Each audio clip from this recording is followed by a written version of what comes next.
J Black dito. Kasi ako talaga, kaya tumagal yung judging, tinignan ko yung, ako personally, J Black talaga ako dun eh. Totoo talaga. Eto si Mot, kapatid ko to, kapatid ko. Pero first time ever na babaguhin ko personally, ako na lang yung magja-judge na ang nanalo si J Black. Okay? Alam nyo, maling-mali ito eh. Maling-mali yun. Maling-mali itong ginawa ni Pibos. Okay, ako lang yung magja-judge sa... Kasi marunong naman ako talaga manood ng battle eh. Marunong naman ako magurado eh. So, ang boto, babaguhin ko, ang panalo si J Black! Maling-mali yun. Disrespect yun sa mga hurado. Unang-una, sabihin natin, parang sa basketball. Ikaw yung commissioner. Marunong ka naman manood ng basketball eh. Marunong ka naman tumingin ng foul eh. So ano pang silbi ng referee? Ba't ka pa kumuha ng referee? Di ba? Kung ikaw lang din pala magdidesisyon, dapat, kumbaga sa basketball, sige, mag-basketball kayo dyan. Ako magsasabi kung foul.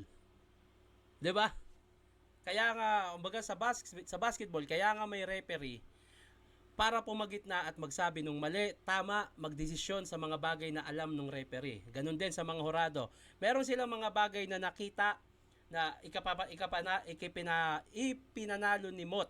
3-2, sobrang dikit niyan eh. Kaya dapat pinakinggan natin yung side ng mga judges kasi disrespect sa kanila to, parang pinalabas mo ng ang tatanga nyo. Ang tatanga ng mga huradong to. 'Di ba? Ang alam ko binabayaran yung mga hurado diyan eh. So ikaw pagka ganyan, ikaw lang pala may karapatang magpasya. Dahil commissioner ka, which is mali yun. Disrespect naman yun sa iba. Trabaho ng mga rapper din yan eh, yung mga hurado eh. Matagal na nilang ginagawa yan eh. Although, sinasabi nga ni Pibos, nanonood siya, marunong din siyang mag-judge.